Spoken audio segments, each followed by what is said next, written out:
Welcome to Manzil with Ansari. We're going to explore this timeline together, starting right here at the beginning. अक्सर जब किसी art gallery या museum में जाना होता है ना, तो मॉडर्न आर्ट को देखकर मन में एक सवाल जरूर आता है। हाँ, कि आखिर कैनवस पर बिखरे हुए ये रंग और रेखाएं कहना क्या चाहती है। बिल्कुल। तो आज के इस गहन विश्लेषण में, यानी हमारे इस डीप डाइव में, हम इसी उलझन को सुलझाने वाले हैं। और आज की ये विस्तृत चर्चा सिर्फ रंगों तक सीमित नहीं है। सही कहा। एक तरह से पहचान, विद्रोह और संघर्ष की एक बहुत ही अविश्वसनीय कहानी है। हम आधुनिक भारतीय कला की बात कर रहे हैं। औपनिवेशिक काल के उस पक्षपात से लेकर जहां माना जाता था कि भारतीयों में ललित कलाएं या जिसे हम फाइन आर्ट्स कहते हैं उसकी कोई समझ ही नहीं है। हाँ। वहां से लेकर आज की वैश्विक पहचान तक का सफर, ये सच में हैरान करने वाला है। और जो सबसे खास बात है वो ये कि आज हमारे पास जो स्रोत हैं वो कुछ बहुत ही बेहतरीन मास्टर क्लास नोट्स हैं, जिनमें सिर्फ इतिहास नहीं है बल्कि परीक्षा की तैयारी करने वालों के लिए कुछ शानदार रैंक बूस्टर ट्रिक्स भी छिपी हैं। तो चलिए इसे थोड़ा विस्तार से समझते हैं। बिल्कुल। तो सबसे पहले ये जानना जरूरी है कि ये पूरी यात्रा आखिर शुरू कहाँ से होती है। यहाँ जो बात सबसे ज्यादा ध्यान खींचती है वो ये है कि इस पूरी कहानी की शुरुआत एक गहरे सांस्कृतिक टकराव से होती है। वो 19वीं सेंचुरी वाले ब्रिटिश कला विद्यालयों का समय ना? हाँ, उनका एक बहुत ही स्पष्ट एजेंडा था। अंग्रेजों को लगता था कि भारतीयों में ना सौंदर्य शास्त्र की कोई प्राकृतिक समझ है ही नहीं। मतलब वो पूरी तरह से अपनी सोच थोपना चाहते थे। एकदम सही। उन्होंने भारतीय कला संस्थानों में विक्टोरियन शैली को बढ़ावा देना शुरू कर दिया। वो हमारी जड़ों को खत्म करना चाहते थे। पर कहते हैं ना कि जब किसी को दबाने की कोशिश होती है तो वो और ताकत से खड़ा होता है। बिल्कुल ऐसा ही हुआ। इसी पक्षपात के खिलाफ बंगाल स्कूल के माध्यम से राष्ट्रवादी कला का उदय हुआ। और शायद इसी ऊर्जा ने 1919 की उस बड़ी ऐतिहासिक घटना को जन्म दिया। हाँ, रविंद्रनाथ टैगोर द्वारा शांति निकेतन के विश्व भारती में कला भवन की स्थापना, जो कि भारत का पहला राष्ट्रवादी कला विद्यालय था। और जो लोग इन नोट्स को देख रहे हैं उनके लिए यहाँ एक सीधा एग्जाम टिप है। वो क्या? अगर प्रथम राष्ट्रवादी कला विद्यालय की बात हो तो वो 1919 का कला भवन ही है। ये याद रखने का बहुत बढ़िया तरीका है। अब टैगोर परिवार की बात हो ही रही है तो उनका कलात्मक योगदान सच में चौंकाता है। प्रारंभिक प्रणेता के रूप में उनका बहुत बड़ा हाथ है भारतीय कला को दिशा देने में। लेकिन एक बात समझ नहीं आती, गगनेंद्रनाथ टैगोर और रविंद्रनाथ टैगोर की कला शैलियों में इतना भारी अंतर क्यों था? ये एक ही परिवार के भीतर रचनात्मकता के दो बिल्कुल अलग छोर हैं। गगनेंद्रनाथ ने ना अपनी कला में क्यूबिज्म का प्रयोग किया, जिसे हम घनवाद भी कहते हैं। हाँ, आसान भाषा में कहें तो आकृतियों को तोड़कर चौकोर या तिकोने ज्यामितीय आकारों में बांट देना, जैसे किसी टूटे हुए शीशे से दुनिया को देखना। बिल्कुल। उन्होंने इसी तकनीक से रहस्यमयी कमरों और शहरों को चित्रित किया। और रविंद्रनाथ टैगोर का सफर तो बिल्कुल अलग था। उन्होंने तो जीवन के अंतिम पड़ाव में कला शुरू की थी ना। हाँ, उनका तरीका एकदम अनूठा था। वो अपनी कविताओं के जो शब्द काट देते थे उन्हीं कटे हुए शब्दों से उन्होंने डूडल बनाना शुरू किया। और वो डूडल बाद में गहरे चेहरों में बदल गए। हाँ, अभिव्यक्तिवादी या एक्सप्रेशनिस्ट चेहरों में, जहां भावनाएं ज्यादा हावी होती हैं वास्तविकता से। तो इसके लिए स्रोतों में जो रैंक बूस्टर ट्रिक दी गई है वो बहुत सटीक बैठती है। हाँ, गगनेंद्रनाथ का अर्थ है क्यूबिज्म और रविंद्रनाथ का अर्थ है डूडल। बहुत सीधी सी बात है। अब शांति निकेतन से थोड़ा आगे बढ़ते हैं। यहाँ से कुछ ऐसे कलाकार निकले जो पूरी तरह मिट्टी से जुड़े थे। नंदलाल बोस, विनोद बिहारी मुखर्जी और रामकिंकर बैज। यहाँ बात बहुत दिलचस्प हो जाती है क्योंकि कला अक्सर बंद गैलरियों तक सीमित रहती थी। लेकिन इन लोगों ने इसे आम जीवन से जोड़ दिया। जैसे विनोद बिहारी मुखर्जी ने हिंदी भवन की दीवारों पर मध्यकालीन संत नाम का भित्ति चित्र बनाया, जिसे म्यूरल भी कहते हैं। पर रामकिंकर बैज ने तो कमाल ही कर दिया। हाँ, उनकी संथाल परिवार वाली मूर्ति भारतीय कला का एक बहुत बड़ा मील का पत्थर है। और सबसे बड़ी बात, क्या रामकिंकर बैज ने संगमरमर या कांसे का इस्तेमाल किया था इसके लिए? नहीं, यही तो उनका क्रांतिकारी कदम था। उन्होंने साधारण सीमेंट और कंकड़ का इस्तेमाल किया। अरे वाह। हाँ, मुख्य रूप से संथाल जनजाति के खुरदुरे जीवन को दर्शाने के लिए। और ये भारत की पहली आधुनिक आउटडोर सार्वजनिक मूर्ति बन गई। बिल्कुल। और परीक्षा के नजरिए से यहाँ कीवर्ड अलर्ट है। जहां भी संथाल जनजाति या सीमेंट कंकड़ का जिक्र आए, उसका सीधा मतलब रामकिंकर बैज है। बहुत बढ़िया। और इसी दौर में सांस्कृतिक समन्वयकर्ता भी उभर रहे थे ना? हाँ, यामिनी रॉय और अमृता शेरगिल। यामिनी रॉय ने तो पश्चिमी शैली छोड़कर बंगाल की लोक कला अपना ली थी। और उन्होंने सिर्फ शुद्ध वनस्पति रंगों का इस्तेमाल किया जो प्रकृति से आते थे। उनकी वो काला घोड़ा वाली पेंटिंग? एकदम सही। और दूसरी तरफ अमृता शेरगिल थी, जिनकी कहानी तो 2 महाद्वीपों को मिलाने जैसी है। पेरिस में प्रभाववाद का प्रशिक्षण लिया था उन्होंने, जिसे इम्प्रेशनिज्म कहते हैं। तकनीक पश्चिमी थी, लेकिन विषय पूरी तरह भारतीय थे। उनकी पेंटिंग्स में ग्रामीण महिलाओं की उदासी बहुत गहराई से दिखती है। तो यहाँ याद रखने का सूत्र है यामिनी रॉय मतलब लोक कला और प्राकृतिक रंग, और अमृता शेरगिल मतलब यूरोपीय तकनीक और भारतीय विषयों का मिश्रण। बिल्कुल। अब 1940 के दशक में आते आते ना माहौल एकदम से बदल जाता है। द्वितीय विश्व युद्ध और भयंकर बंगाल अकाल का समय। हाँ, एक बहुत बड़ा मानवीय संकट। तो ऐसे में कला सिर्फ सुंदर परिदृश्य तो नहीं दिखा सकती। इस त्रासदी का क्या असर हुआ? इसी उथल-पुथल से कलकत्ता समूह 1943 का जन्म हुआ, जो मार्क्सवाद से बहुत गहराई से प्रभावित था। इसके नेता प्रदोष दास गुप्ता, निरोध मजुमदार और गोपाल घोष थे ना? हाँ, इनका सिद्धांत एकदम आक्रामक था। बंगाल स्कूल के भावुक अतीत को नकारना। मतलब कला को आज की कड़वी सच्चाई दिखानी होगी। बिल्कुल, कला को एक हथियार बनना था और इसीलिए उन्होंने अपना माध्यम भी बदल दिया। हाँ, क्योंकि कैनवस और तेल के रंग तो आम जनता तक नहीं पहुंच सकते। इसीलिए प्रिंट मेकिंग अचानक से लोकप्रिय हो गई।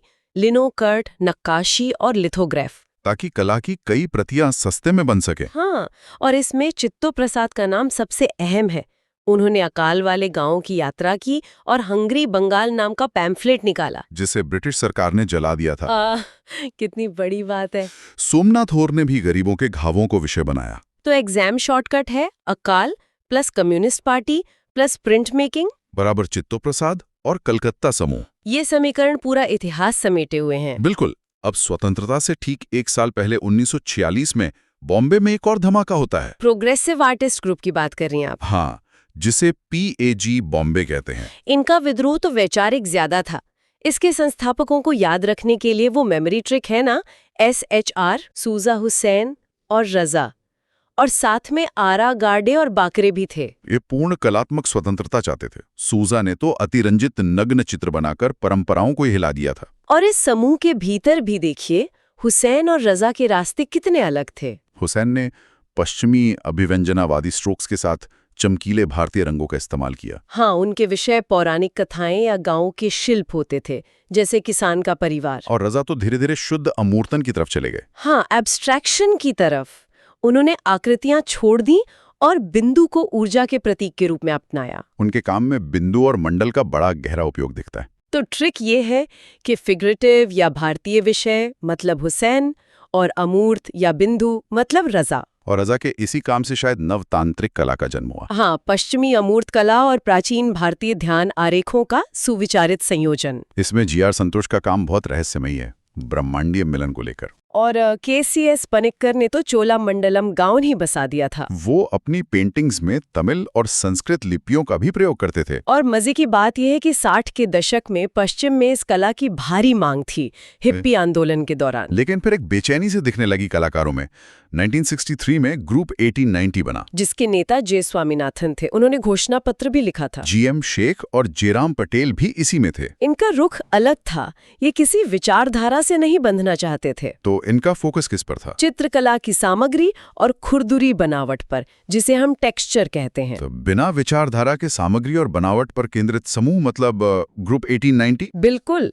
लेकिन 1980 के दशक तक आते आते बड़ौदा आर्ट स्कूल में एक कथानक वापसी होती है। Narrative return. कलाकार वापस आकृतियों और कहानियों की तरफ लौट रहे थे, क्योंकि अमूर्त कला समाज की चिंताओं को उस तरह नहीं दिखा पा रही थी। इस दौर में KG सुब्रमण्यन ने सैंड कास्टिंग तकनीक से भित्ति चित्र बनाए और GM शेख की पेंटिंग सिटी फॉर सेल इसका बेहतरीन उदाहरण है, जिसमें शहर की पूरी आपाधापी, दंगे और भीड़ सब एक साथ दिखता है। और इसी समय भारतीय पॉप आर्ट ने भी प्रवेश किया। 1981 की वो प्लेस फॉर पीपल प्रदर्शनी, जिसके बारे में गीता कपूर ने लिखा था। भूपेन खक्खर का योगदान इसमें सबसे बड़ा है। उन्होंने तो आम मध्यम वर्ग, नाई और घड़ीसाज को अपनी कला का विषय बना लिया था, जो कि बाजार की कैलेंडर कला और फिल्म होर्डिंग से प्रेरित था। तो पॉप आर्ट और सामान्य शहरी नौकरियां मतलब भूपेन खक्खर। बिल्कुल।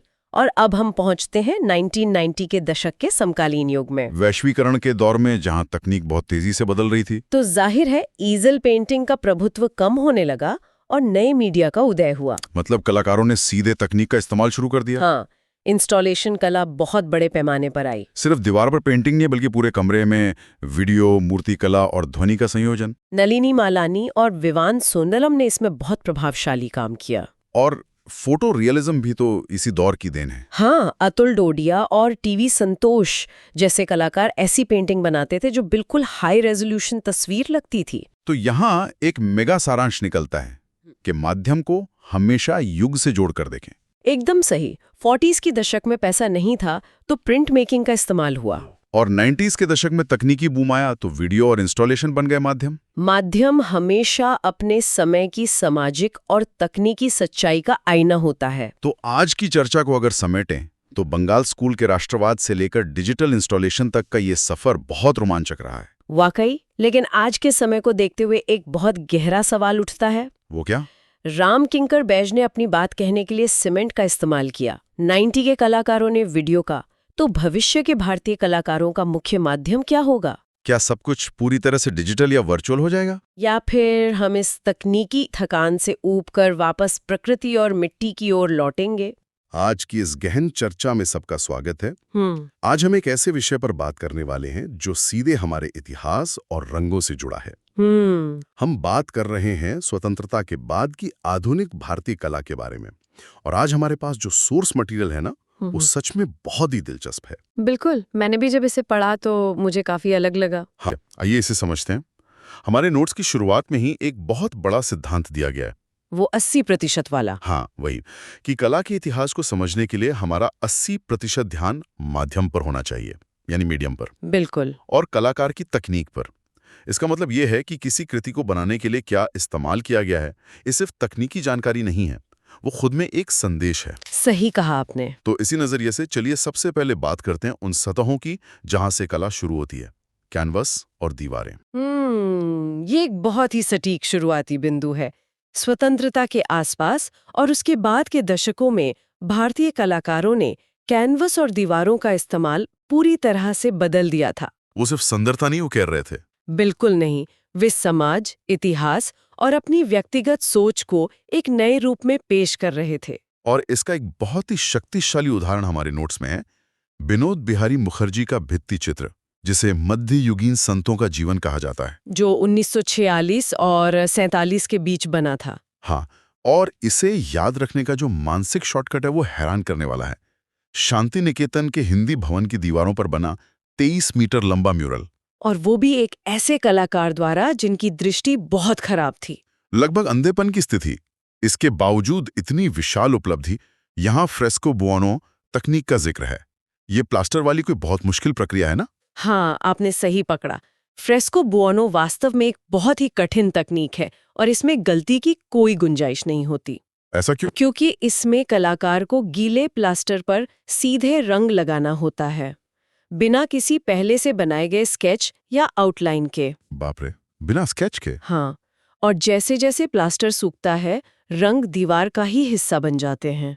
अगर कोई गलती हुई तो आपको पूरा प्लास्टर उखाड़कर दोबारा शुरू करना पड़ता है। ये तो बहुत ही जोखिम भरा काम है। और दृष्टिबाधित होने के बावजूद मुखर्जी ने इस मुश्किल तकनीक का उपयोग किया। उन्होंने भक्ति कवियों के जीवन को दर्शाया, जो असल में भारतीय समाज की सहिष्णुता का बहुत बड़ा जश्न है। गीली दीवार पर सीधे अपनी कल्पना को उतारना, वो भी बिना देखे, ये तो कला के प्रति एक गहरी तपस्या है। बिल्कुल। खैर, अगर हम दीवार के इस विशाल रूप से हटकर कैनवास की ओर आएं, तो एक और बहुत ही प्रसिद्ध कृति का जिक्र है, एमएफ हुसैन की मदर टेरेसा पेंटिंग, 1980 के दशक की। हाँ, और नोट्स में इसे पहचानने का शॉर्टकट है चेहरा रहित आकृति और नीले बॉर्डर वाली सफेद साड़ी। ये पेंटिंग माइकल एंजेलो की मशहूर मूर्ति पिएटा से प्रेरित है, लेकिन मैं सोच रहा था हुसैन ने मदर टेरेसा का चेहरा क्यों नहीं बनाया? यही तो इस कलाकृति का सबसे आकर्षक पहलू है। देखिए, चेहरा किसी भी व्यक्ति की व्यक्तिगत पहचान होता है। हाँ, चेहरे से ही तो हम पहचानते हैं। और जब हम कोई चेहरा देखते हैं तो हम उसे एक विशेष व्यक्ति तक सीमित कर देते हैं। हुसैन ने मदर टेरेसा को चेहरा रहित बनाकर उन्हें एक व्यक्ति के दर्जे से ऊपर उठा दिया। यानी उन्हें एक प्रतीक बना दिया। एकदम सही। उन्होंने उन्हें उपचार, करुणा और देखभाल के एक सार्वभौमिक प्रतीक में बदल दिया। जिसे हम यूनिवर्सल सिंबल कहते हैं। ये बहुत ही खूबसूरत विचार है। और अगर आप आकृतियों को देखेंगे तो वे बहुत सपाट हैं, कागज की कटिंग जैसी। यह सपाटपन इस पेंटिंग को एक स्पष्ट रूप देता है, जहां पूरा ध्यान भाव पर है, चेहरे पर नहीं। चेहरे को हटाकर एक इंसान को एक शाश्वत विचार बना देना। वाह। अच्छा, हमारे नोट्स में एक बहुत ही आम गलती से बचने की चेतावनी भी दी गई है। वो अमृता शेरगिल की पेंटिंग के बारे में। हाँ, 1940 की हल्दी पीसने वाली। नोट्स कहते हैं कि इससे सिर्फ एक ग्रामीण दृश्य मान लेना गलत होगा। बिल्कुल गलत होगा। यहाँ डिकोड करने का शॉर्टकट है बसोहली लघुचित्र के रंग और पॉल गॉगिन की शैली का प्रभाव। इसमें ग्रामीण महिलाओं को हल्दी पीसते हुए दिखाया है, लेकिन इसमें कोई यथार्थवादी गहराई नहीं है। आकृतियां जानबूझकर सपाट रखी गई हैं। और ये सपाटपन कोई कमी नहीं थी, ये एक बहुत ही सचेत कलात्मक निर्णय था उनका। कैसे? अमृता शेरगिल भारतीय कला में एक नया नजरिया ला रही थी। वे उत्तर भारतीय बसोहली लघुचित्रों यानी जो मिनिएचर पेंटिंग्स होती हैं, हाँ, उनके तीखे और जीवंत रंगों को ले रही थी और उन्हें पॉल गॉगिन जैसे यूरोपीय कलाकारों की आधुनिक सपाट शैली के साथ मिला रही थी। जबकि उस वक्त तो शायद असली दुनिया जैसा दिखाने का चलन था ना। बिल्कुल, यूरोपीय अकादमिक यथार्थवाद का बहुत प्रभाव था, पर शेरगिल ने उसे नकार दिया। ये पूर्व के रंगों और पश्चिम की तकनीक का शानदार संगम था, पूर्व और पश्चिम का एक बेहतरीन संवाद।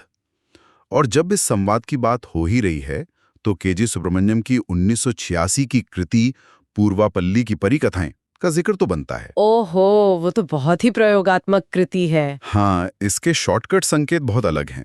एक्रिलिक शीट, जल और तेल रंग और कालीघाट पेंटिंग का प्रभाव। ये शांति निकेतन के पूर्वापल्ली इलाके पर आधारित है, लेकिन ये कोई साधारण परिदृश्य नहीं है।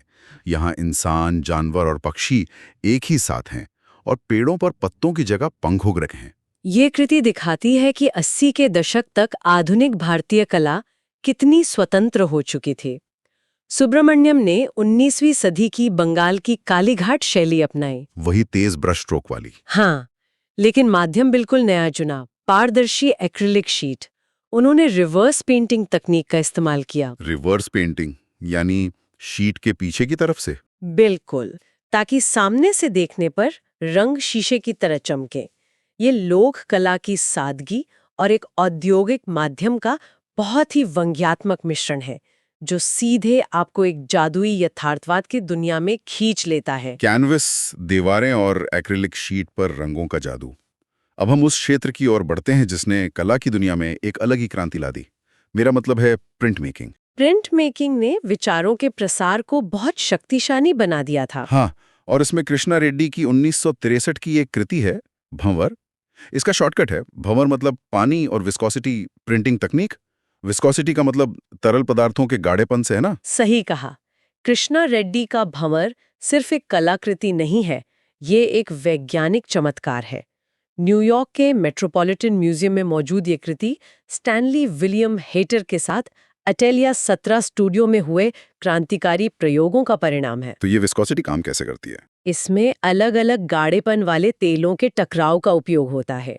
अलसी के तेल की अलग अलग सांद्रता का उपयोग करके वे एक ही धातु की प्लेट पर कई रंग लगाने में सफल रहे। क्योंकि अलग गाढ़ेपन वाले रंग आपस में मिलते नहीं हैं। बिल्कुल, वे एक दूसरे को धकेलते हैं। ये एक ही प्लेट से बहुरंगी प्रिंट निकालने की दिशा में एक बहुत बड़ी छलांग थी। विज्ञान और रसायन का उपयोग करके इतने जटिल रंग, अद्भुत है। लेकिन प्रिंट मेकिंग केवल सुंदर डिजाइनों तक सीमित नहीं रही। नोट्स में जिन आगे की कृतियों का जिक्र है वो समाज के बहुत गहरे और दर्दनाक यथार्थ को सामने लाती हैं। आप सोमनाथ होर की बात कर रहे हैं? हाँ, उनकी 1958 की कृति बच्चे, ये 1943 के भयानक बंगाल अकाल पर आधारित है। इसे एक्वाटिंट मोनोक्रोमैटिक नक्काशी कहा गया है। ये नक्काशी या एचिंग की प्रक्रिया इस विषय के लिए इतनी उपयुक्त क्यों है? देखिए, एचिंग एक ऐसी प्रक्रिया है जहां एक धातु की प्लेट पर एसिड के जरिए खरोंचकर चित्र उकेरे जाते हैं। मोनोक्रोमैटिक मतलब केवल एक रंग, काले या भूरे रंग जैसा। हाँ, और एक्वाटिंट से एक खुरदुरी बनावट मिलती है। ये माध्यम इसलिए इतना सटीक बैठता है क्योंकि जिस तरह से एसिड धातु को बेरहमी से काटता है, उसी तरह अकाल ने उन बच्चों के शरीर को काटा था। सोमनाथ होर ने कुपोषण के शिकार कंकाल नुमा बच्चों को उकेरा है, बड़े सिर, छड़ी जैसे पैर, इसमें कोई बैकग्राउंड नहीं है, पूरा ध्यान सिर्फ उन लाचार आकृतियों के दर्द पर है। धातु पर एसिड का काटना और शरीर पर भूख का काटना रोंगटे खड़े कर देने वाला समानांतर है ये। बिल्कुल। इसी तरह की उदासी अनुपम सूद की 1982 की कृति दीवारों के बारे में भी दिखती है। ये जिंक प्लेट पर की गई नक्काशी है। हाँ, एक टूटी दीवार के सामने बैठी अकेली महिला, जिसका चेहरा पूरी तरह से खोखला है। यहाँ हमारे सोर्स में श्रोताओं के लिए एक बहुत स्पष्ट चेतावनी है। इस खोखले चेहरे को एमएफ हुसैन की मदर टेरेसा समझने की गलती बिल्कुल न करें। ये चेतावनी बहुत जरूरी है, क्योंकि देखने में दोनों के चेहरे गायब हैं, लेकिन उनका दर्शन बिल्कुल विपरीत है। इन अनुपम सूद की इस एचिंग में वो खोखला चेहरा हाशिए पर रहने वाले समुदायों की उदासी और उनकी पहचान छिन जाने को दर्शाता है, जहां गरीबी ने इंसान से उसका वजूद ही छीन लिया है। ये बहुत ही स्पष्ट अंतर है। प्रिंट मेकिंग में सामाजिक यथार्थ के अलावा लोक परंपराओं के भी उदाहरण हैं, जैसे लक्ष्मा गौड़ की 2017 की कृति ग्रामीण दक्षिण भारतीय पुरुष महिला, जिसमें बचपन की यादें हैं और आकृतियां कठपुतलियों जैसी लगती हैं। हाँ, और दूसरी तरफ ज्योति भट्ट की 1970 की कृति देवी। ज्योति भट्ट की देवी बेहतरीन उदाहरण है कि कैसे प्राचीन तांत्रिक दर्शन को आधुनिक एचिंग में ढाला जा सकता है। इसमें महिला के चेहरे के अंदर चेहरे, शब्द और सांप जैसी आकृतियां हैं, जो शक्ति की ऊर्जा का प्रतीक है। नक्काशी की बारीक रेखाएं इसे अनोखी गहराई देती हैं। बिल्कुल। तो हमने कैनवस देखा, दीवारें देखीं, धातु की प्लेटें देखीं। अब हम उस हिस्से की ओर बढ़ते हैं जो हमारे स्पेस को साझा करता है, यानी मूर्तियां। मूर्ति कला के जरिए राष्ट्र निर्माण। हाँ, मूर्ति सुनते ही दिमाग में संगमरमर या कांसे का ख्याल आता है, लेकिन नोट्स बताते हैं कि 1937 में राम किंकर बैज ने संथाल परिवार बनाकर ये धारणा तोड़ दी, जो भारत की पहली सार्वजनिक आधुनिकतावादी मूर्ति मानी जाती है। और इसका सबसे बड़ा मेंटल शॉर्टकट है इसका माध्यम। संगमरमर नहीं, बल्कि साधारण सीमेंट और कंकड़। ये कला के इतिहास में एक बहुत बड़ा विद्रोही बयान था। उन्होंने जानबूझकर महंगे संगमरमर को छोड़ा। इसमें एक संथाल व्यक्ति अपने परिवार के साथ है। ये आम मजदूर का संघर्ष है। तो सीमेंट का इस्तेमाल मजबूरी नहीं थी? बिल्कुल नहीं। बैज का मानना था कि इस जमीन से जुड़े जीवन की सच्चाई को चिकने संगमरमर में नहीं दिखाया जा सकता। इसके लिए वही खुरदरी सामग्री चाहिए जो मजदूर इस्तेमाल करता है। सामग्री के चुनाव से ही सामाजिक संदेश दे दिया। इसी मजदूर वाली बात को आगे बढ़ाते हुए डीपी रॉय चौधरी की श्रम की विजय का जिक्र है, जो 1959 में बनी थी। चेन्नई के मरीना बीच पर हैं। कांसे से बनी ये मूर्ति 4 पुरुषों को एक चट्टान हिलाते हुए दिखाती है। ये नए भारत यानी राष्ट्र निर्माण के युग का प्रतीक है। सदियों से मूर्तियों में राजाओं या देवताओं का महिमा मंडन होता था, पर रॉय चौधरी ने आम मजदूरों को नायक बना दिया। कांसे का इस्तेमाल उनकी शारीरिक शक्ति को अमर करने के लिए किया गया। हाँ, ये एक नए लोकतांत्रिक देश की कला थी। लेकिन दिलचस्प बात है कि इसी कांसे का उपयोग करके एक और मूर्ति बनी जो ताकत के बजाय बेबसी को दर्शाती है।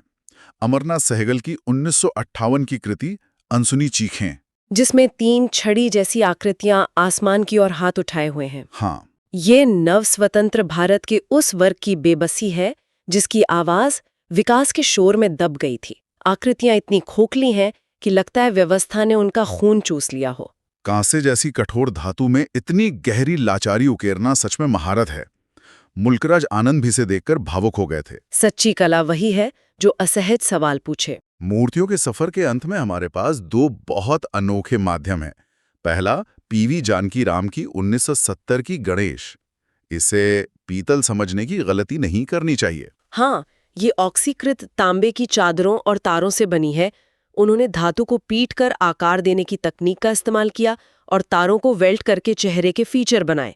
और इसके बाद आती है मृणालिनी मुखर्जी की 1994 की कृति वनश्री। ये तो सबसे लीक से हटकर प्रयोग है। ये जूट या गांजे के रेशों से बनी है। शॉर्टकट है, यदि माध्यम जूट है तो कलाकार मृणालिनी मुखर्जी हैं। बिल्कुल। पहले बुनाई या जूट के काम को केवल शिल्प माना जाता था, फाइन आर्ट नहीं। पर मुखर्जी ने इस पदानुक्रम को तोड़ दिया। उन्होंने इन रेशों को मैक्रेम तकनीक से गूंथकर जंगल की देवी की विशाल मूर्ति बनाई। साधारण शिल्प सामग्री को उच्च कला में बदल दिया। तो कैनवस से लेकर जूट और सीमेंट तक आधुनिक भारतीय कला की ये यात्रा सच में हमें बहुत कुछ सोचने पर मजबूर करती है। हाँ, अगर निचोड़ निकाले तो भारतीय कलाकारों ने खुद को पारंपरिक सीमाओं में कैद नहीं रखा। उन्होंने वैश्विक तकनीकें अपनाई, पर उनकी कला की आत्मा गहराई से भारतीय रही। अकाल, श्रम, गरीबी जैसे शक्तिशाली विषयों को उठाया। और इसीलिए ये ट्रिक सिर्फ याद रखने के लिए नहीं है। ये हमें सिखाते हैं कि जब हम म्यूजियम जाएं तो सिर्फ ये ना देखें कि क्या बना है, बल्कि ये देखें कि किस चीज से बना है। आधा संदेश तो माध्यम में ही छिपा होता है। जब हम माध्यम का संघर्ष समझते हैं तो हम कलाकार का दिमाग पढ़ रहे होते हैं। एकदम सही बात है। चर्चा खत्म करने से पहले एक विचार है जो मेरे दिमाग में आ रहा है। हमने देखा कि 1937 में राम किंकर बैज ने आम इंसान का संघर्ष दिखाने के लिए महंगे संगमरमर को छोड़कर साधारण सीमेंट और कंकड़ चुना। तो सोचिए, आज के इस तकनीक से घिरी दुनिया में अगर आज किसी कलाकार को हमारे युग की सच्चाई और हमारी आत्मा को एक मूर्ति में उकेरना हो तो वो किस रोजमर्रा की अप्रत्याशित सामग्री का उपयोग करेगा? ये तो बहुत तो आज की इस गहन चर्चा में हम एक ऐसे विषय पर डीप डाइव करने वाले हैं जो मतलब हमारी पूरी सांस्कृतिक पहचान का आधार है। हम बात कर रहे हैं इंडियन परफॉर्मिंग आर्ट्स की, यानी भारतीय प्रदर्शनकारी कलाओं की। और आज हमारे पास जो नोट्स और स्लाइड्स हैं ना, वो सच में एक खजाना है। बिल्कुल, एक बहुत ही शानदार खजाना है। खास तौर पर अगर हम उन एस्पिरेंट्स की बात करें जो KVS, PRT, TGT या DSSP जैसे टीचिंग एग्जाम्स की तैयारी कर रहे हैं। देखिए, वहां इन स्लाइड से सीधे MCQs बनते हैं। मतलब 3 नंबर तो आपके यहां से पक्के ही समझिए। एग्जैक्टली 3 नंबर बहुत होते हैं कॉम्पिटिटिव एग्जाम्स में। पर मार्क्स से आगे बढ़कर देखें तो अक्सर लोग कला या आर्ट को बस एक हॉबी या खाली वक्त बिताने का जरिया मान लेते हैं। पर इन नोट्स को पढ़ने के बाद समझ आता है कि ये कितना प्रोफाउंड है। हाँ, और अगर हम इसके प्री हिस्टोरिक रूट्स में जाएं, मेरा मतलब है प्रागैतिहासिक काल में, तो इंसान ने जब ठीक से बोलना भी नहीं सीखा था ना, तब भी वो गुफाओं में चित्र बना रहा था या फिर ऐसे ही पत्थरों पर थाप देकर रिदम बना रहा था। तो कला कोई शौक नहीं है, ये ह्यूमन इमोशंस और हमारे हैबिटेट को एक्सप्रेस करने का सबसे बेसिक तरीका है। सही कहा। और हमारे नोट्स में एक बहुत इंटरेस्टिंग कॉन्सेप्ट से शुरुआत की गई है। वात्स्यायना का नाम तो सुना ही होगा लोगों ने। उन्होंने 64 कलाओं का, यानी 64 आर्ट्स का जिक्र किया था। और एक ट्रिक बताती हूँ यहाँ पर।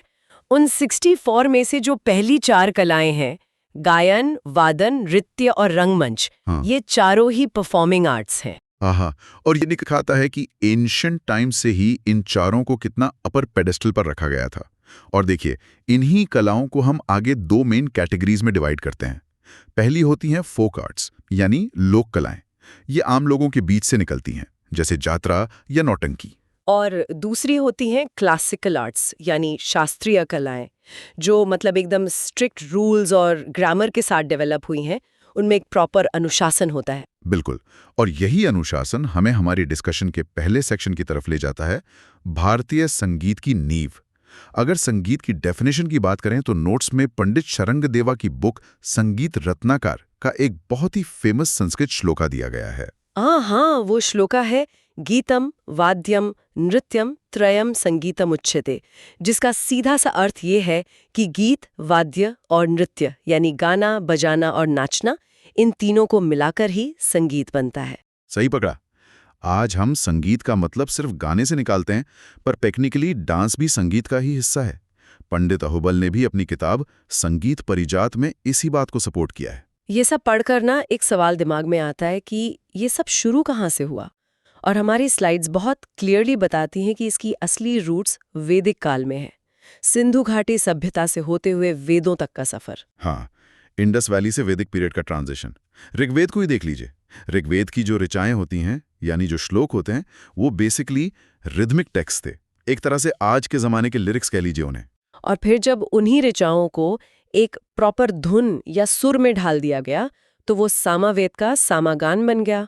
मतलब टेक्स्ट को मेलोडी मिल गई वहां पर। एग्जैक्टली, मेलोडी मिल गई। और यहाँ पर एक बहुत बड़ा आहा मोमेंट है नोट्स में। एक रैंक बूस्टर पॉइंट है एग्जाम्स के लिए। शुरुआत में वैदिक म्यूजिक में सिर्फ 3 स्वर होते थे। 3 स्वर? हाँ, उद्दात्ता, अनुदत्ता और स्वरिता।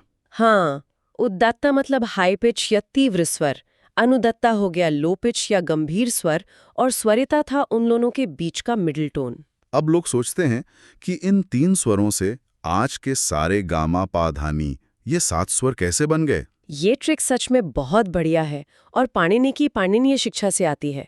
मैं बताती हूँ। जो उदात्ता था यानी हाई पिच, उससे हमारे सबसे तीखे स्वर निकले नी और गा। बिल्कुल। और जो अनुदत्ता था यानी लो और हैवी पिच, उससे रे और धा बन गए। और जो स्वरिता था यानी मिडिल पिच, उसने हमारे बेस स्वर दिए सा, मा और पा। तो ऐसे 3 से 7 स्वर बन गए। ये पॉइंट सच में डायरेक्ट एमसीक्यू मटेरियल है ना? और एक और एमसीक्यू मटेरियल है, मार्गी और देशी संगीत का डिफरेंस। इसे याद रखने की एक सिंपल ट्रिक स्लाइड्स में है। मार्गी स्टार्ट होता है एम से और मोक्ष भी स्टार्ट होता है एम से। तो मार्गी संगीत वो था जो स्पिरिचुअलिटी और मोक्ष प्राप्ति के लिए गाया जाता था, प्योरली डिवोशनल और स्ट्रिक्ट रूल्स वाला।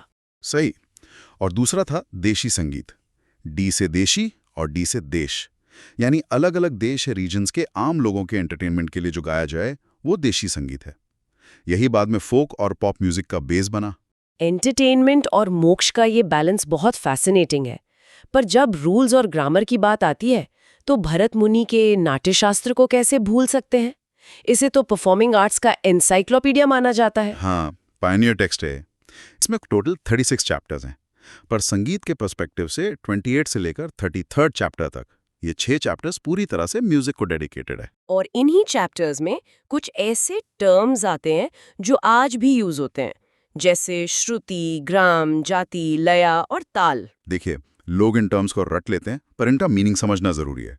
श्रुति मतलब वो माइक्रोटोन, वो सबसे छोटी आवाज जिसे एक इंसान का कान सुनकर 2 अलग साउंड्स में डिफरेंशिएट कर सके। भारतीय संगीत में ऐसी 22 श्रुतियां होती हैं। और लया का मतलब हो गया म्यूजिक की स्पीड या टेम्पो, जबकि ताल उस टाइम को मेजर करने का साइकिल होता है। नाट्यशास्त्र में ध्रुवा गीत का भी बड़ा इंटरेस्टिंग मेंशन है।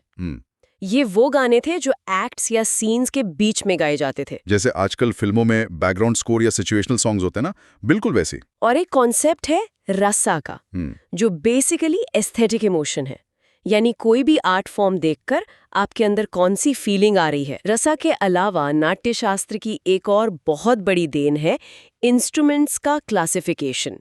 भारतीय वाद्य यंत्रों को 4 कैटेगरी में बांटा गया है।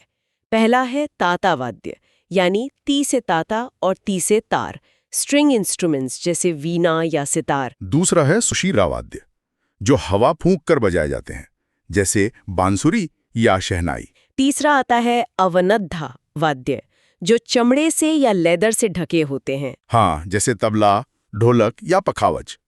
और आखिरी है घना वाद्य। ये सॉलिड मेटल या लकड़ी के होते हैं। जब इन्हें आपस में टकराया जाता है तो आवाज आती है, जैसे मंजीरा, घुंघरू या चिमटा। ये सिस्टम कितना लॉजिकल है, पर संगीत को ट्रेडिशनली सिखाने का तरीका अलग था। गुरु शिष्य परंपरा होती थी। इसको एकेडमिक लेवल पर लाने का क्रेडिट किसको जाता है? उसका पूरा क्रेडिट पंडित वीएन भटखंडे और पंडित वीडी पलुस्कर को जाता है। उन्होंने मॉडर्न म्यूजिक के लिए एक नोटेशन सिस्टम यानी स्वर लिपि प्रणाली बनाई, ताकि संगीत को लिखा जा सके और यूनिवर्सिटी लेवल पर पढ़ाया जा सके। ये सच में एक रेवोल्यूशन था। चलिए अब संगीत से थोड़ा आगे बढ़ते हैं और थिएटर यानी रंगमंच की दुनिया में एंटर करते हैं। मॉडर्न इंडियन थिएटर पर नोट्स बताते हैं कि ब्रिटिशर्स का बहुत बड़ा इम्पैक्ट था। बिल्कुल। जो कमर्शियल थिएटर का कॉन्सेप्ट है, जहां लोग टिकट खरीदकर नाटक देखने जाते हैं, वो वेस्टर्न इन्फ्लुएंस ही था। पर इस थिएटर ने आज़ादी की लड़ाई में बहुत बड़ा रोल प्ले किया। नेशनलिस्ट फीलिंग्स को जगाना हो या सोशल इविल्स पर अटैक करना हो, थिएटर एक वेपन बन गया था।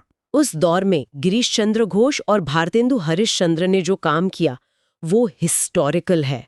बल्कि भारतेंदु हरिश्चंद्र को तो हिंदी रंगमंच का पिता या फादर ऑफ हिंदी थिएटर कहा जाता है। सही बात है। और इंडिपेंडेंस के बाद भी ये रुका नहीं। शंभू मित्रा, विजय तेंदुलकर और इंस्टीट्यूशंस जैसे नेशनल स्कूल ऑफ ड्रामा यानी एनएसडी ने थिएटर को एक प्रोफेशनल रूप दे दिया। मैं सोच रही थी कि ये तो हो गया मॉडर्न थिएटर, पर जो हमारा रीजनल या लोक रंगमंच है उसका मैप भी बहुत वास्ट है स्लाइड्स में। जैसे कर्नाटका का यक्षगाना। यक्षगाना अपनी कॉस्ट्यूम्स और माइथोलॉजिकल स्टोरीज के लिए पूरी दुनिया में फेमस है। और स्ट्रीट प्लेज यानी नुक्कड़ नाटक की भी एक बड़ी स्ट्रॉन्ग ट्रेडिशन रही है अपने यहाँ। हाँ, जैसे आंध्र प्रदेश का विथी नाटकम और तमिलनाडु का तिरुकुथु, ये दोनों स्ट्रीट थिएटर के बहुत प्योर फॉर्म्स हैं। और नॉर्थ की तरफ जाएं तो कश्मीर और पंजाब में भांड पाथर बहुत प्रोमिनेंट है। इसकी खास बात यह है कि ये बहुत ही सीरियस सोशल और पॉलिटिकल मुद्दों को सटायर या व्यंग और कॉमेडी के थ्रू प्रेजेंट करता है। हंसते हंसते गहरी चोट करना इनकी खासियत है। वाह! अब संगीत और रंगमंच के बाद हम अपने डीप डाइव के सबसे कलरफुल और विजुअल सेक्शन पर आते हैं, इंडियन डांस। लोक नृत्य हो या शास्त्रीय नृत्य, कुछ चीजें कॉमन होती हैं, जैसे कॉस्ट्यूम और मुद्राएं। हाँ, कॉस्ट्यूम सिर्फ सुंदर दिखने के लिए नहीं होती, वो कल्चर को रिप्रेजेंट करती हैं। जैसे असम के बिहू डांस में मेखेला चादर पहना जाता है, या राजस्थान में लहंगा चुनरी। ये सब वहाँ के ज्योग्राफी को दिखाते हैं। और जो हाथों की मुद्राएं होती हैं, वो तो अपने आप में एक लैंग्वेज है। एकदम सही।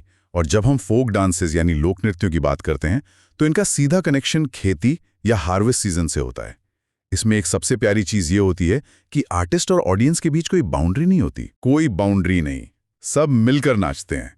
गुजरात का डांडिया रास हो और गरबा हो, पंजाब का भंगड़ा हो या राजस्थान का चारी नृत्य हो, ये सब कम्युनिटीज के सेलिब्रेशंस हैं। पर जब हम क्लासिकल डांसेस पर आते हैं, तो रूल्स बहुत स्ट्रिक्ट हो जाते हैं। संगीत नाटक अकेडमी ने 8 भारतीय नृत्यों को क्लासिकल यानी शास्त्रीय दर्जा दिया है। इन 8 को डिटेल में समझना एग्जाम्स के लिए बहुत जरूरी है। तो शुरू करते हैं नॉर्थ इंडिया से, उत्तर प्रदेश का कथक। कथक वर्ड ही कथा से आया है। पहले कुछ स्टोरी टेलर्स होते थे जो गा बजाकर रामायण या महाभारत की कहानियां सुनाते थे। बाद में ये टेम्पल्स में और फिर मुगल दरबारों में परफॉर्म होने लगा। कथक की 2 सबसे बड़ी पहचान है। एक तो इसमें पैरों की बहुत तेज मूवमेंट होती है, जिसे तटकार कहते हैं, और दूसरा इसके चक्कर। और इसके 4 मेन घराने भी हैं। हाँ, लखनऊ घराना जो अपने एक्सप्रेशंस या भाव के लिए जाना जाता है, जयपुर घराना जो अपने स्ट्रॉन्ग फुटवर्क के लिए फेमस है, और बाकी 2 हैं बनारस और रायगढ़ घराने। अब चलते हैं साउथ इंडिया, तमिलनाडु का भरतनाट्यम। ये शायद हमारा सबसे पुराना डांस फॉर्म है, करीब 2000 साल पुराना। पहले इसको दासी तत्तम कहते थे, क्योंकि ये देवदासियां टेम्पल्स में करती थी। और भरतनाट्यम नाम याद रखने की एक जबरदस्त ट्रिक दी गई है नोट्स में। भराता, भ से भाव यानी इमोशन, रा से राग यानी मेलोडी, और ता से ताल यानी रिदम। भराता। ये तो सच में दिमाग में छपने वाली ट्रिक है। अब ईस्ट की तरफ आते हैं, ओडिशा का ओडिसी डांस। इसकी सबसे बड़ी इंस्पिरेशन वहां के मंदिरों की मूर्तियां हैं। बिल्कुल, और उसकी वजह से इसमें एक पोस्चर बनता है जिसको त्रिभंगी कहते हैं। त्रिभंगी मतलब बॉडी में 3 जगह से बेंड्स होते हैं, गर्दन, धड़ यानी टोर्सो और घुटने।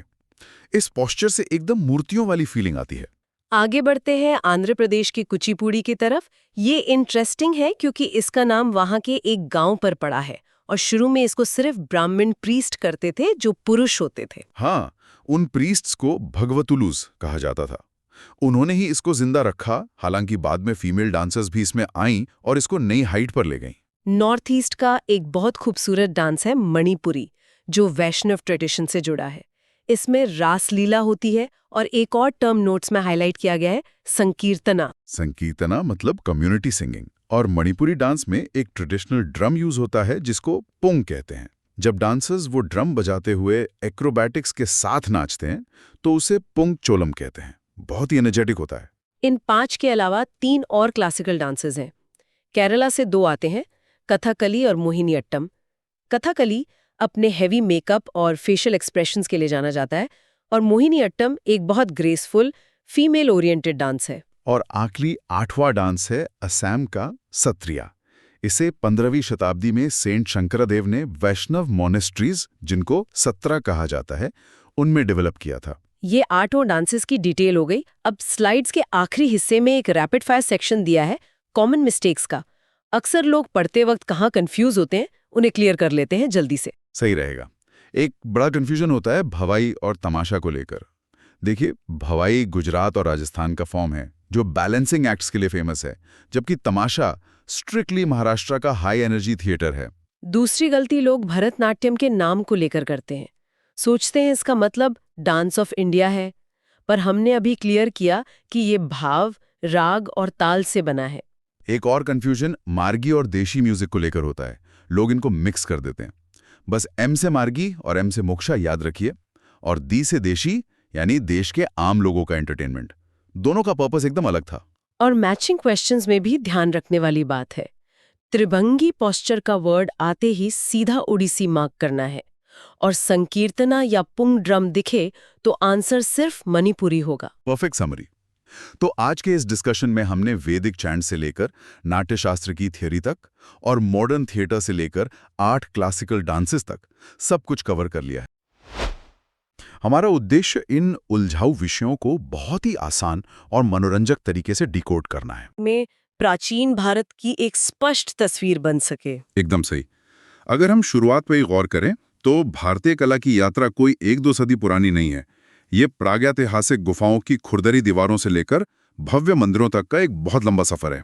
स्रोत पढ़ते हुए एक बहुत ही बुनियादी अवधारणा सामने आती है, अमूर्त विरासत और मूर्त विरासत। इंटेंजिबल और टेंजिबल हेरिटेज। हाँ, अगर मैं इसे अपने नजरिए से देखूं तो अमूर्त विरासत वो है जिसका कोई भौतिक शरीर नहीं है, जिसे हम छू नहीं सकते। जैसे कि कोई लोकगीत या मौखिक परंपराएं, बिल्कुल। या किसी कारीगर के हाथों का हुनर।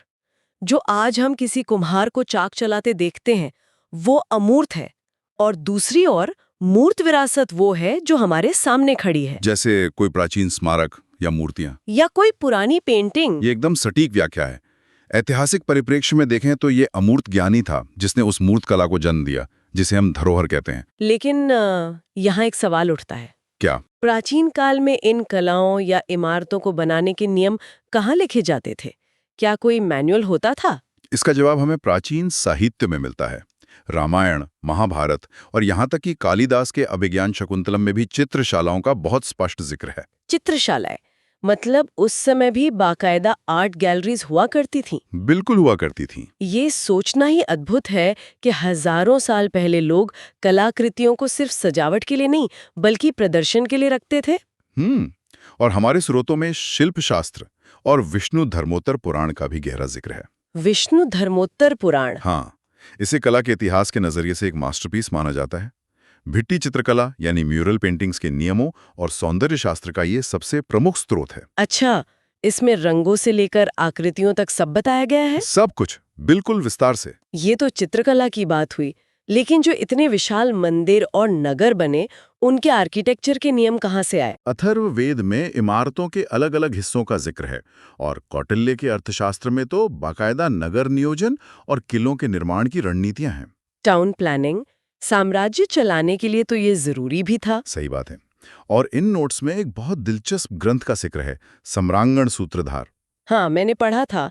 ये मिट्टी के विश्लेषण और इमारतों की माप पर आधारित है, और इसमें वास्तुकार की योग्यताओं का भी मनोवैज्ञानिक वर्णन है। और इसे याद रखने की ट्रिक भी नोट्स में बहुत मजेदार दी गई है।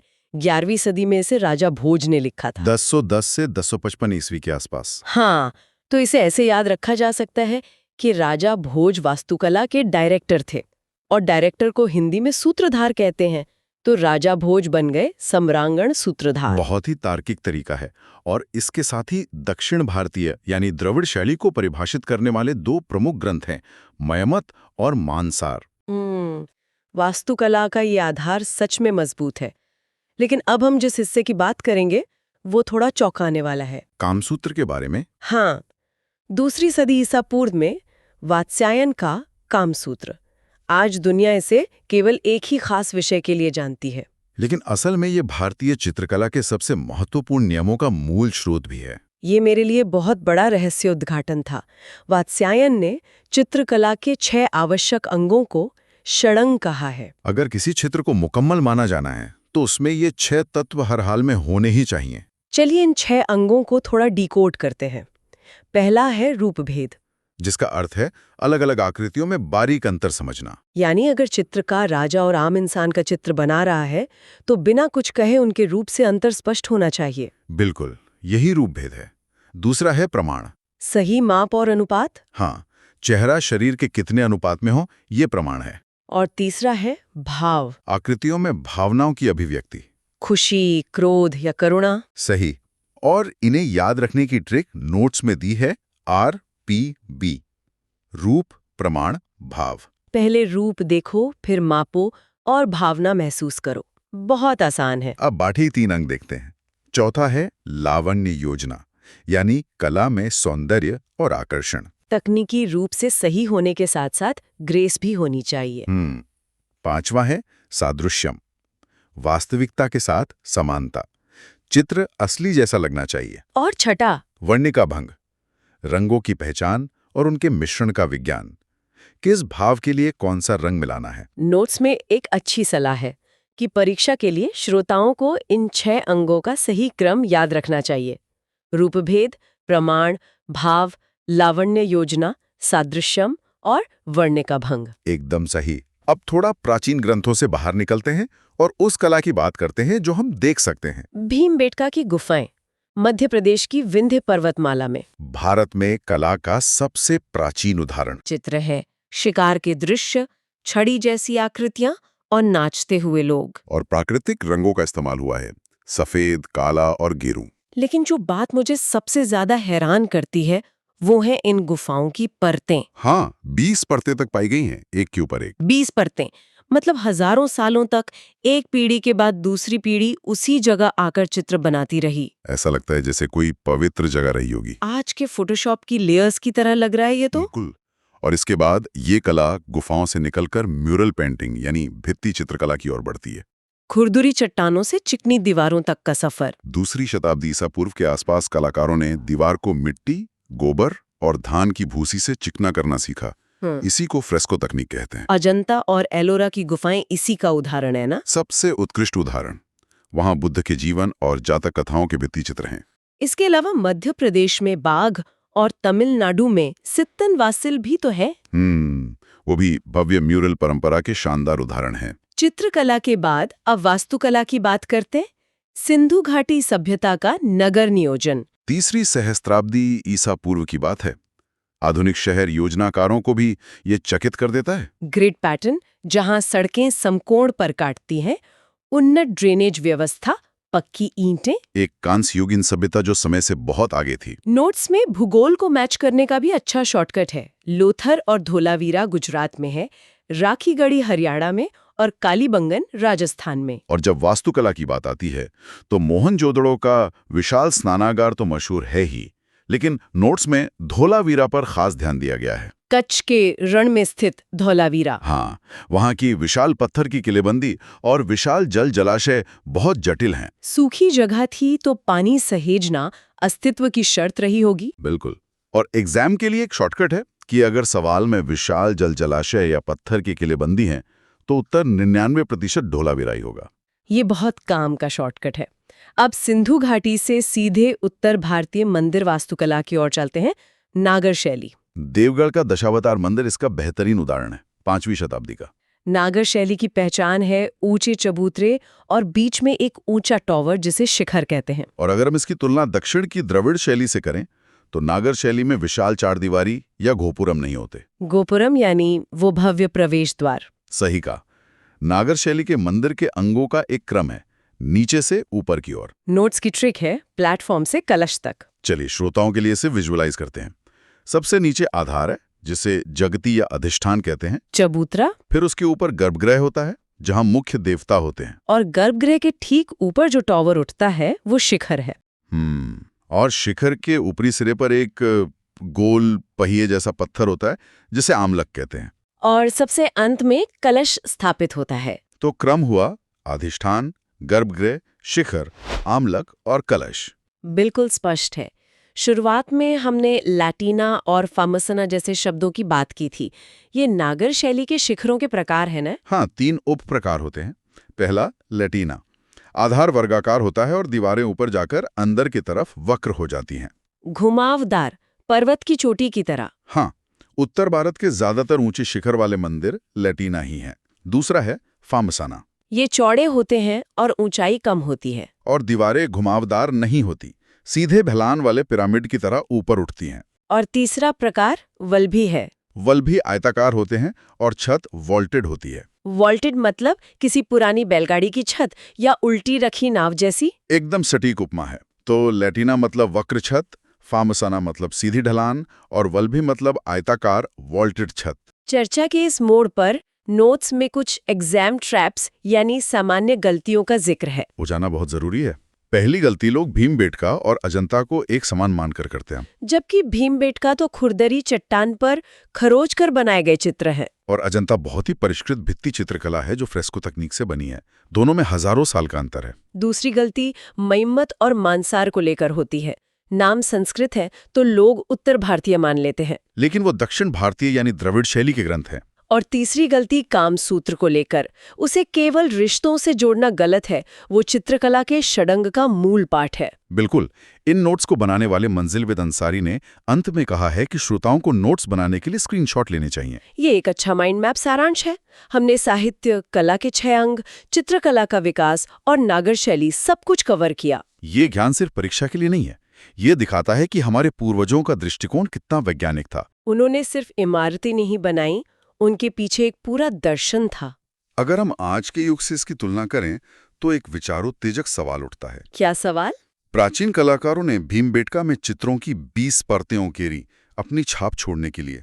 आज हम चैप्टर का टाइटल ही अपने आप में एक पूरा फिलॉसफी है, arts of the people, with the people, for the people. Exactly. और आज की इस चर्चा का हमारा मेन मिशन यही है कि हम लर्नर्स को क्रॉस करिकुलर पेडागोजी और रीजनल आर्ट के बारे में पूरी तरह से गाइड कर सकें। तो चलिए शुरू करते हैं। जब हम नॉर्मल लाइफ में आर्ट की बात करते हैं ना, तो अक्सर दिमाग में एक बड़ी सी आर्ट गैलरी या कोई बहुत महंगा कैनवस आता है। हाँ, एक ग्रैंड म्यूजियम की इमेज बन जाती है। राइट। लेकिन ये नोट्स हमें क्लियर करते हैं कि आर्ट सिर्फ उन फैंसी जगहों तक लिमिटेड नहीं है। ये हमारी डेली लाइफ में शामिल है। जो कपड़े हम पहनते हैं, जिस थाली में खाना खाते हैं। बिल्कुल सही ऑब्जर्वेशन है। इन नोट्स का सबसे पहला और स्ट्रॉन्ग मैसेज यही है कि आर्ट हमारी डेली एग्जिस्टेंस का हिस्सा है। अगर हम लोकल या रीजनल आर्ट को देखें तो वो महंगी चीजों पर डिपेंड नहीं करती। तो किस चीज पर डिपेंड करती है? देखिए, ये सूत के धागे, पुराने कागज, बांस और वेस्ट कपड़ों जैसी रोजमर्रा के मटेरियल्स पर बेस्ड होती है।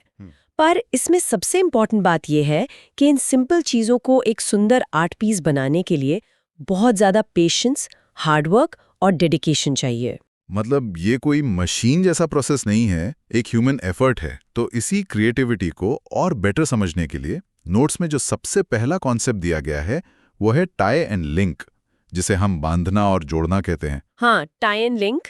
ये बेसिकली रूट्स या धागों को ट्विस्ट करके और बांधकर एक स्ट्रॉन्ग नेटवर्क बनाने की आर्ट है। इस पर मुझे मेघालय के फेमस लिविंग रूट ब्रिजेस याद आ रहे हैं। वहाँ के लोकल लोग रिवर्स क्रॉस करने के लिए सीमेंट या लोहे का यूज नहीं करते, वो लिविंग रूट्स को शेप देते हैं ना। पर कैसे? हाँ, वहाँ लोग इंडियन रबर ट्री की जिंदा जड़ों को एक डायरेक्शन में ग्रो करने के लिए ट्रेन करते हैं।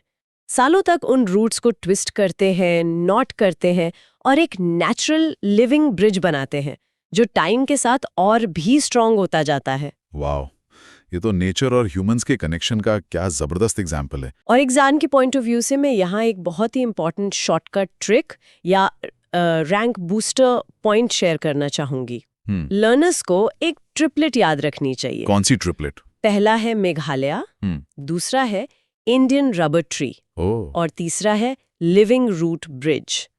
जब ये तीनों मिलते हैं तो बनता है सस्टेनेबल आर्ट। ये नेचर के साथ इंसान के जुड़ाव का एक परफेक्ट मेटाफर है।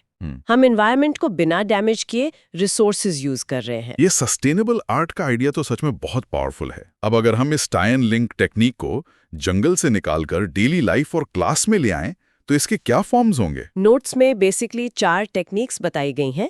पहली है ट्विस्टिंग या मरोड़ना, दूसरी है नॉटिंग यानी गांठ बांधना, तीसरी क्रोशेइंग एंड निटिंग और चौथी है वीविंग या बुनना। अच्छा, तो इन्हीं टेक्निक्स से हमारी बास्केट, हाथ वाले पंखे और चारपाई वगैरह बनती हैं। लेकिन एक टीचर के पॉइंट ऑफ व्यू से इसका प्रैक्टिकल यूज क्या है? जैसे बच्चे फ्रेंडशिप बैंड बनाते हैं या राखी बनाते हैं, इसमें पढ़ाई कहाँ है? क्यों करवाना चाहिए ये सब?